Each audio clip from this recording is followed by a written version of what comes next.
And hello. Sean Brady, we're back again one more time with Meredith, the money coach. Meredith McVehil, how are you this afternoon? Terrific, Sean. Thank you so much for having me. I will say, we call this Leverage Your Lunch Hour because we're not even eating lunch together. But wherever you may be in the world, we hope that this provides you with a little insight, a little bit of betterment, and just make you feel good all over about whatever subject we're talking about today. And this is an important subject, money in COVID. Yeah. And what a perfect guest to be speaking with this about. Meredith, there's all kinds of happenings with all kinds of different people, especially with money. Now we have COVID. Now we have a hurricane coming up the middle of the country. Yeah. What? Whoa. Right. Yeah. It's a lot. It's a lot. Yeah. Yeah. Right. How can people kind of navigate these times? Well, financially. Yeah. Do we have all day to be here? Oh my gosh. We don't have all day, but we better knock out a couple tidbits. Otherwise we're going to lose our audience. No, I'm just kidding. Right. We know you love us. Exactly. Yeah, no kidding. So, I think the biggest thing when I really answer that question is a lot of people's income has become very irregular, right? Yeah. So what do we do with the irregular income? It was 1 month, it was X amount, and now it's Y. And what do we do? Yeah. So as a Ramsey coach, I really encourage people to get on a written plan for your money. We meal plan, we plan our weekends, we plan our sporting events with our kids, but what about telling our money where to go? And so when money is really irregular, it's very important to give every dollar an assignment. And when money's irregular, we need to prioritize, Sean. So what we tell people is to prioritize the 4 walls. So you always want to pay your mortgage, right? Yep. We always mortgage or rent, right? Your housing. Thank you. Yeah. So housing, we always want to keep the lights and the water on, right? Oh, yes. Yeah. Right. Yeah. Very important. Very important. Now, maybe cable needs to get cut, just saying, there's a lot of extra stuff. You don't have to have cable to survive. I mean, I'm just talking here, but lights and water, right? Keep the sewer bill paid, all that kind of stuff. And then we want to always put food on the table for our family. And we always want to pay for transportation. So we're going to budget for gas. And of course, if there's a car payment there. So those are the 4 walls. Everything else then really needs to get prioritized. And so maybe we don't need to spend $300 eating out this month. Maybe we could cut on our food budget a little bit to cut back, right? Maybe we don't need those date nights right now. Maybe we need to go out on the deck and have a nice glass of wine or hang out by ourselves and read a good book. It's just really about prioritizing and telling our money where to go. So that's my first thing with the people that have irregular income. Now, there's a large percentage of people that the income hasn't necessarily been cut, but oh my gosh, we're in a pandemic. This is an emergency. And what if we have credit card bills that are hanging over our heads like a big black cloud? This is the time to pay off that debt. And so what I guide my customers to do is just to get a debt snowball going and get a debt plan reduction going in place and giving that information out, because then once the debt is paid off, then we can build an emergency fund because think about it, if you have 3 to 6 months of savings in the bank, life looks a little bit different in the middle of a hurricane or in the middle of a pandemic. Yeah, absolutely. Now you mentioned debt snowball. Yeah. I know because I went through Dave Ramsey's financial piece with my wife. But for those that don't know, explain what is a debt snowball? Great question. So thank you for reminding me of that. So Dave talks about his 7 baby steps, and I won't get into all the 7 baby steps right now. But Ramsey's approach that has literally affected and helped millions of people of getting out of debt is to have baby step 1, which is $1,000 in an emergency fund. You just set $1,000 aside in a separate account so that you know that you have emergency, money there to cover an emergency. Baby step 2 is what I mentioned, which is the debt snowball. So we get a written cash flow plan in place telling every dollar where to go.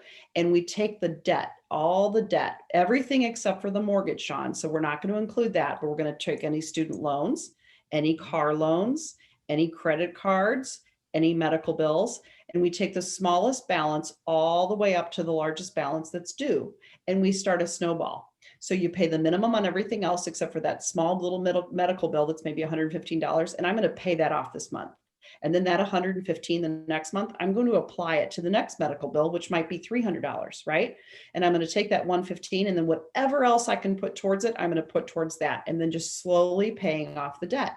The average debt snowball takes about a year and a half to 2 years to pay off. So it's not something that's it's not a get rich quick. It's not this is not a Band-Aid. This is using your hard-earned money to get yourselves out of debt. Because Sean, 99% of the people that use the system to get rid of their debt never go back into that kind of debt again. They pay. Wow. That is a great statistic. 99%. Yep. 99%. Wow. Once you go there and you do it and you have it's life-changing. Yeah. And, so I'm in a direct experience of this, right? So I'm part of the 99% of the people who are actually not going back. Yeah. And, having been, I shared in a previous podcast that Michelle is more the money person. She's an accountant. Of course, she's going to be more the money person, especially with the books. Right. But for those that don't know, part of my background, I got my Bachelor of Science from college. So I have a little bit more numbers oriented. I've always been in sales. I was always great with numbers.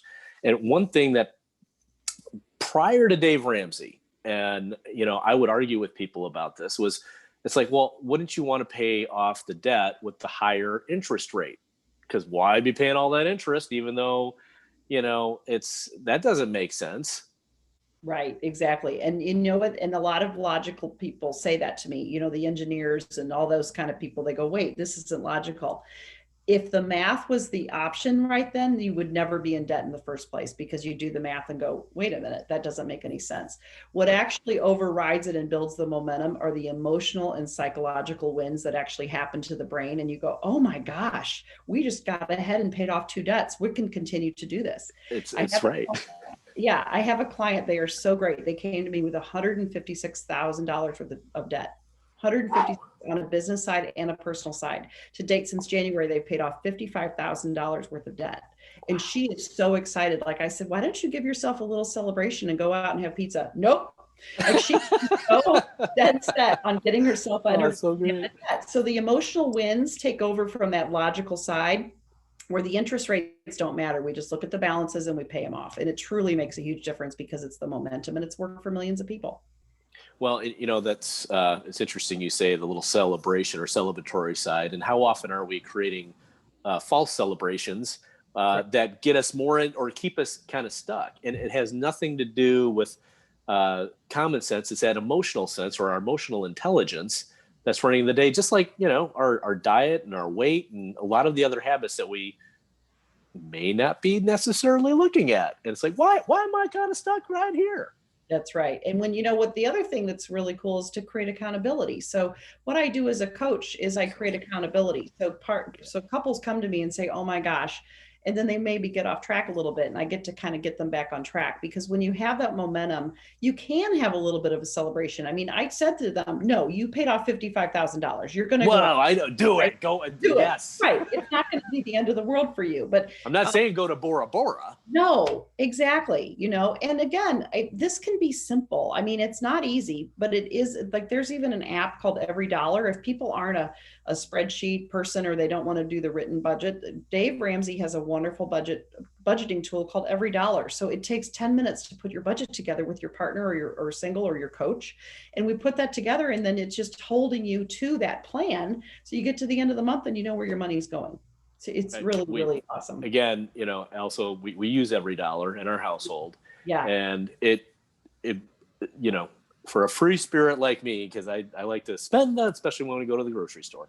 Sure. For Brady Eats, I love to do that. I know. It is nice to see exactly where our money is going, especially in the other areas that aren't as important to me.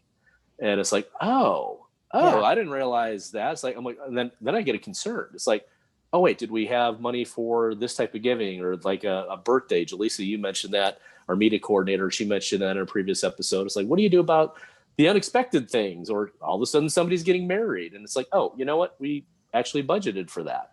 It's That's like, right. Yeah.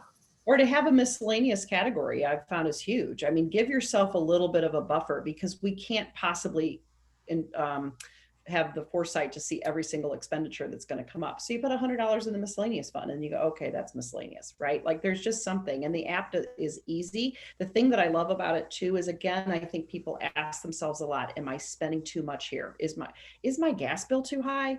Is my mortgage too much? Am I spending too much on food? All these questions. And the answer is really in some percentages that work. And so the app has those percentages built in. So it can kind of tell you where maybe there's an area where you're overspending. And again, as a coach, I point those things out to my customers. Oh, wow. That's perfect. Yeah. So we're going to continue on in a future episode with Meredith, the money coach, because it's just too good, right? It's great. Yeah. It's just too good. We love talking about money, and we love talking about how we can get ahead with it. Jaleesa, did you have any questions for Meredith, the money coach? Well, you're in the background. And a big shout out to Medici, a co-sponsor of this show, and certainly Jaleesa Powell, who's our fabulous media coordinator. She always does an awesome job. Jaleesa, do you have a question for Meredith? I don't have another question off the top of my head. I can't think of one, but Meredith, you are awesome. You dropped like a lot of gems that I'm like taking notes on the side right now. Good. I love it. Yeah. So thank you so much. Oh, you're so cool. Very, very cool. All right, Meredith McVehil, thank you for being in this episode. I look forward to doing another one with you. Jaleesa, get ready with the bumper video. And as we get to go, I'll wait for that cue. Go for it. We may not see you in person. We'll always see you right here on social media. Thanks for watching.